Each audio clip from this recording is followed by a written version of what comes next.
Jesse J. Dog from Lindbergh, Pennsylvania.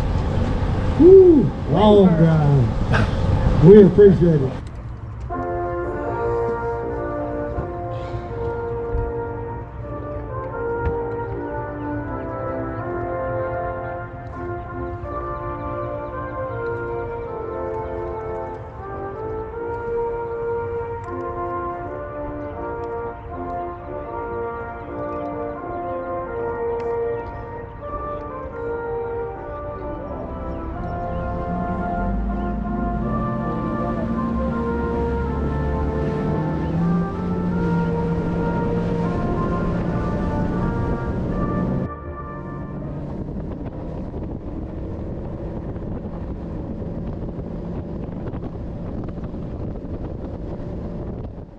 If you didn't watch my practice video, I will leave a link in the description below.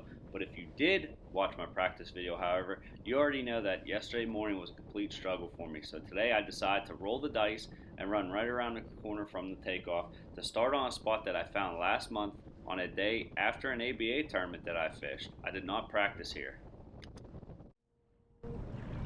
There's like a hole right on this point, and I mean it could have been the way the wind was blowing that day. They were set up right here, but I never caught a spotted bass off the bed before. I've actually never even fished for one. Oh my God, most times they've been deep. They're anything like a smallmouth, I'll be able to catch them pretty quick.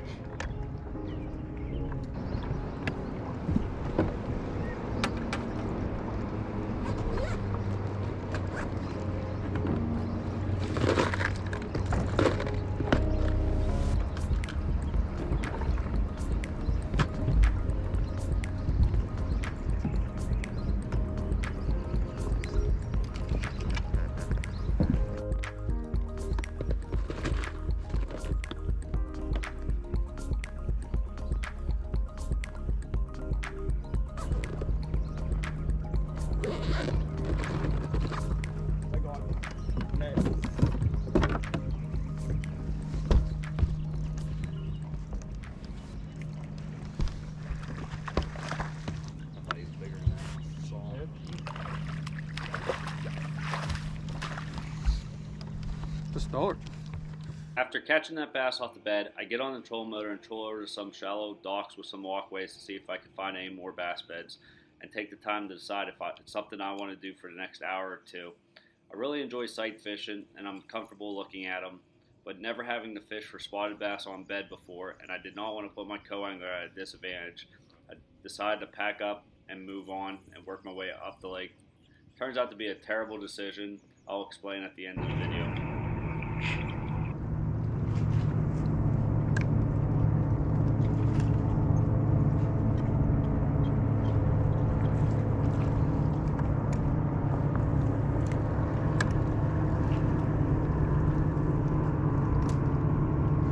I cannot believe how many guys are running around. They must just not, well, I know they're not biting.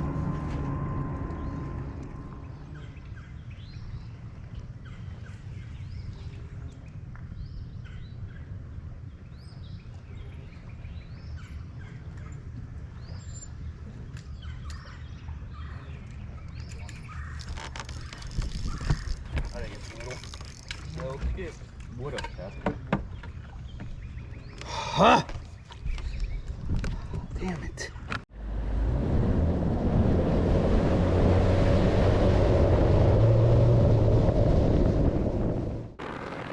After losing the only bite I've had in 4 hours, I bail on my pattern and run into a creek I've never been to before in my life. I try some shallower docks at the mouth of a spawning pocket and turns out to be a great decision. I'm rewarded right away with several keepers.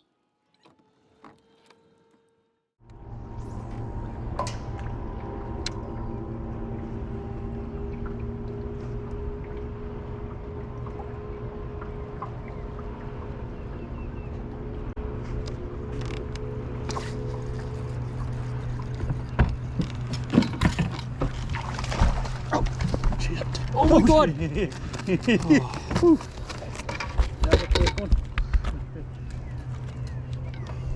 That's a keeper, right? Yeah.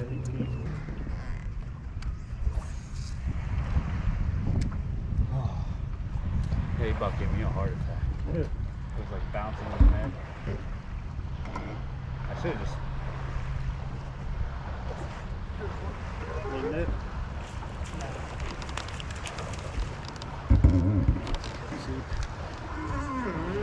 Lord, now, did we? I don't think no. That's a good sign though. They're starting to bite. Hell, he's only 13.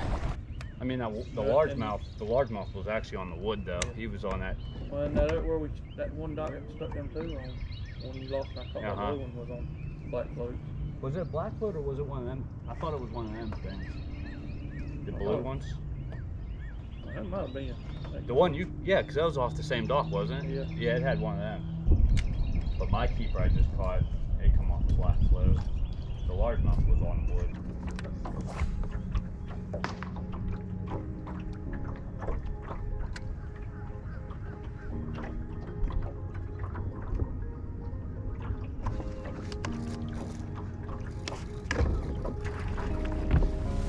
That one's shallow.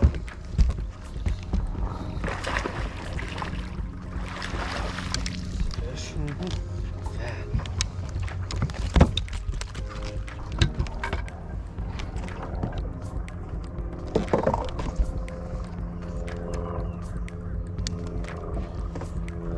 I knew it was a bite. I couldn't tell if I hadn't hooked or probably spinning. Yeah, going around that pole. Get him. Reeling it up.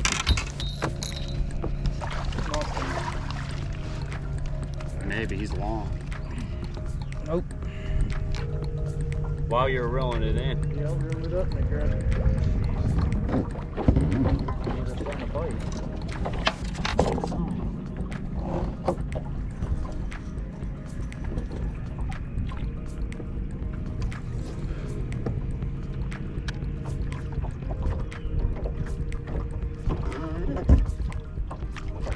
There's one. Little.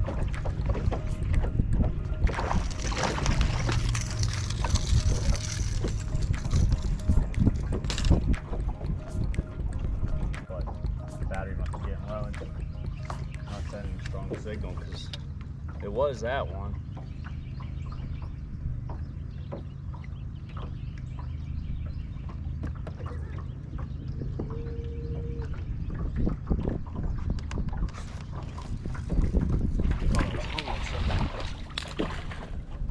Here's my keep. It looks like it might be spawning. That's a pretty little one.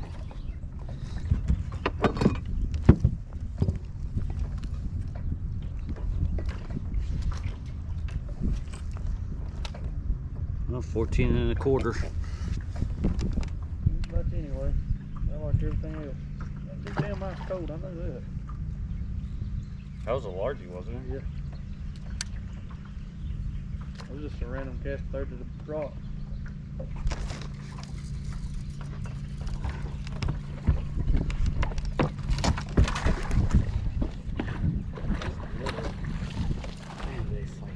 They do.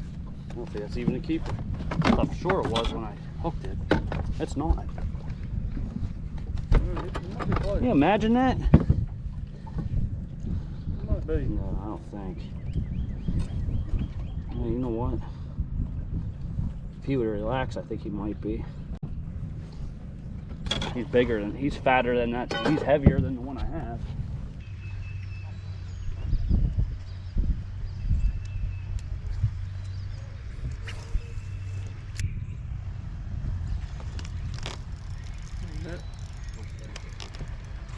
Yeah. Oh shit. Damn, did he come off? You know. He was been on the edge. Yeah, I think he was a keeper. When he got in that net. Right at the top.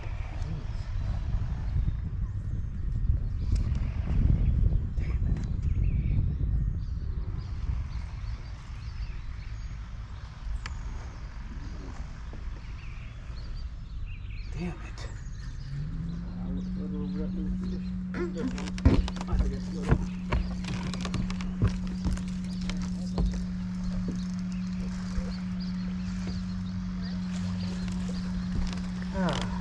Freaking little one stays on.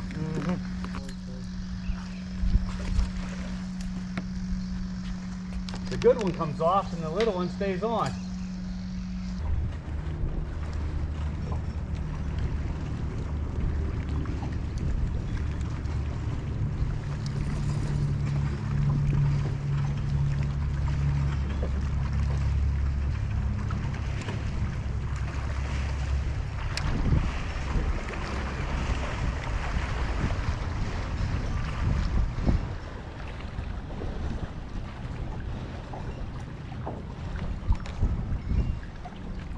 Damn, I didn't know you had one. Actually lost one too.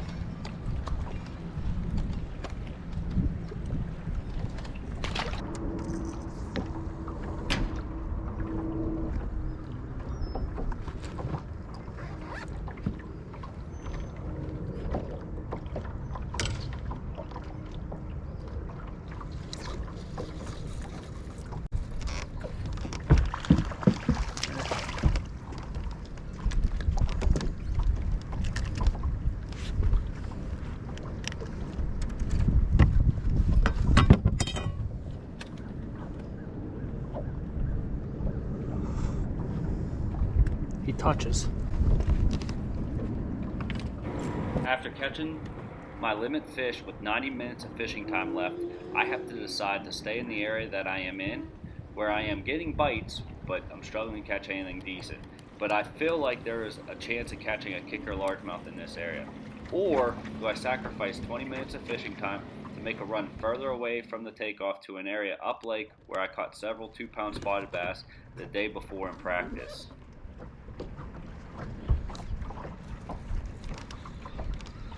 I don't know what to do. I feel like I'm pressing it to go to Carry Creek now. Yeah.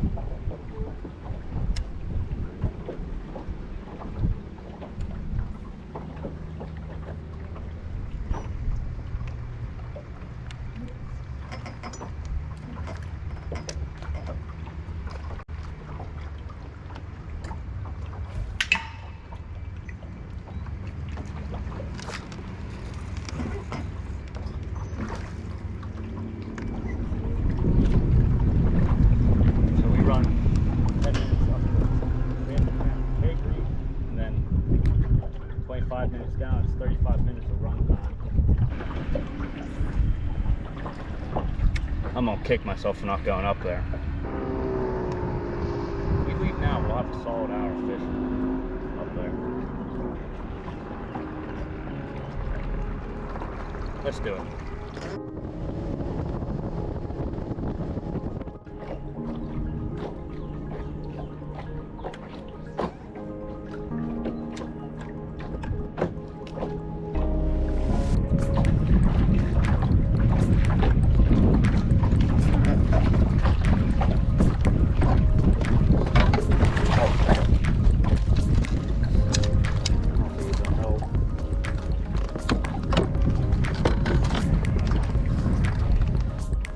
He's not a keeper, look at his tail.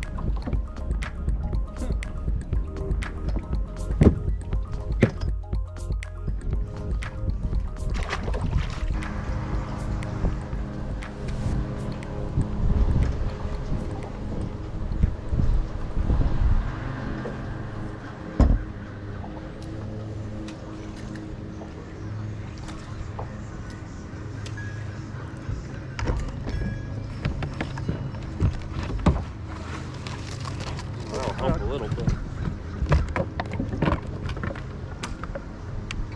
I tied it up. I'm not fishing small dock up here. I'm not liking any of this stuff. What do you do? I don't hide it up.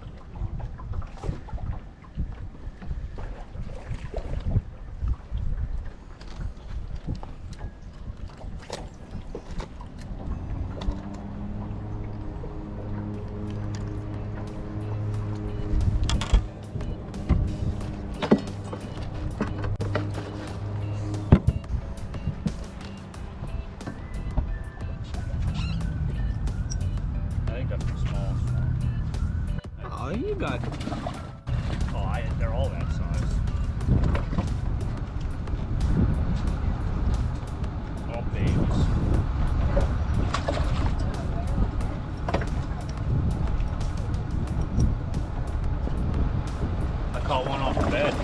Did you? We looked.